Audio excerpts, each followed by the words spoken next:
Good afternoon, YouTube. It is coming up on the holiday season, Christmas and the like, and that means awesome arts and crafts and creative stuff. So my wife came up to me a couple years ago and she said, "Hey, can you do that? Can you make one of these?" And I said, "I sure can." "What is it?" She's like, "Well, the people take these little wood rounds and they make ornaments out of them." I'm like, that is a genius idea of how to make some money. So stay with me today. I'll show you how I find the wood. Pretty easy to find wood, I guess, if you're in a rural setting, and how to make little wood pieces like this.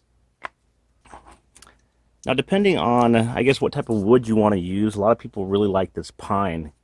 The pine kind of gives you a yellowish, whitish wood with a nice defined bark on there. But the problems that you run into is that a lot of this pine, if it's dead and down, that's kind of the only stuff you can really collect with a permit, unless you have private property, is that the bark beetles get in there and they will eat it up, and it will cause the bark to break. You can fix that with glue and with some tacks. I've also found some of this desert wood is really nice to use. This is a shoestring acacia.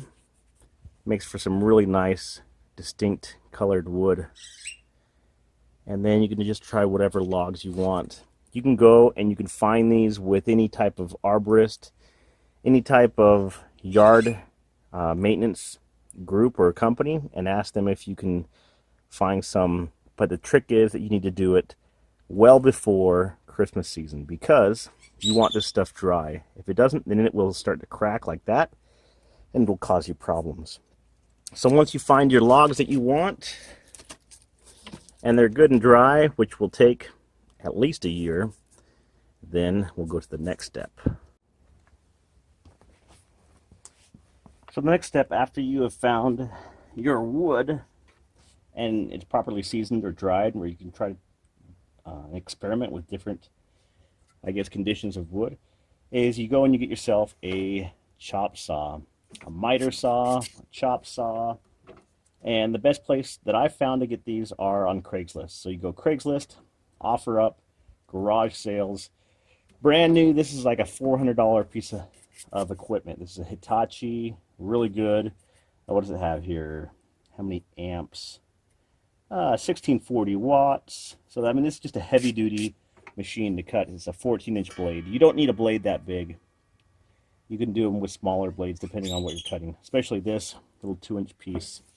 So you'll want to always have something for a face shield or your eye protection, and of course your ear protection. That is the biggest thing.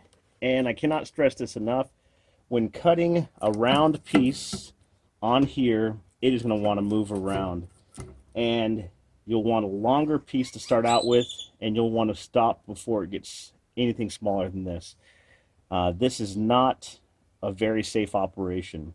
If you're going to do this, you have to assume the risk that you can lose fingers and hands and have a lot of accidents happen to you, and blood and carnage. So if you're going to do this, accept the risks of being hurt, and that you can be hurt, and understand that there is a lot of danger to this. So with that, you can either make a clamp and clamp it down for every cut, unclamp it and move it, or you can just move it every cut and have enough room so that as you hold it, it's not going to move around. So here we go. There it goes. Hear that piece take off? That's one of the prime examples. So you kind of line up as you go, and you figure out how thick you want it, and you kind of get used to that.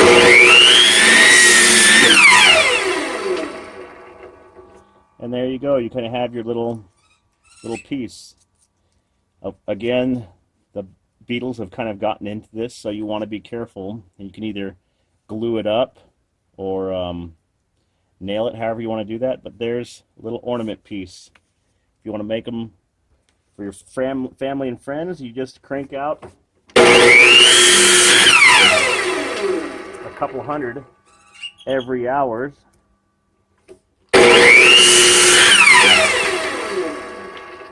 And you can make them different sizes. Drill a hole in there, glue a little ribbon on, and as you do that, hang it up, burn something on there, color something on there. So there's your quick little ornaments. If you want something thicker, a little bit more beef to it, then of course you need a bigger saw.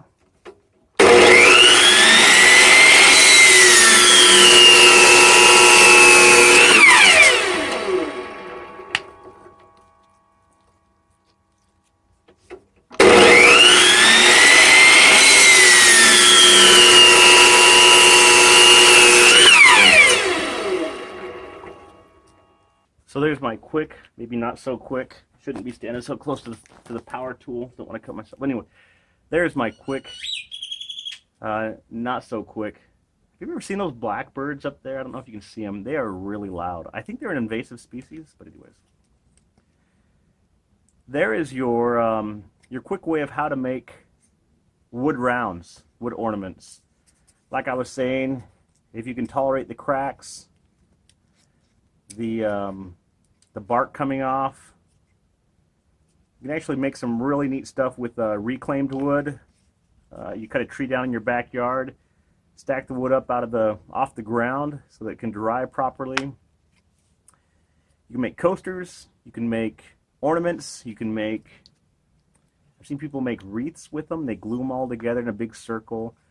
The possibilities are endless. So, quick video on how to make wood rounds. Chop saw, wood, get to work.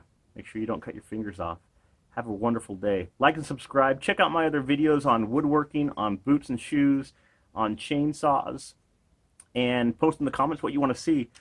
I'll try to kind of do it yourself, what I do in my backyard here. I really don't have much space, but I try to do what I can. My neighbors are pretty good. It doesn't make them too mad with all the work. I haven't heard anything yet. So have a wonderful day, wonderful holiday season. Adios.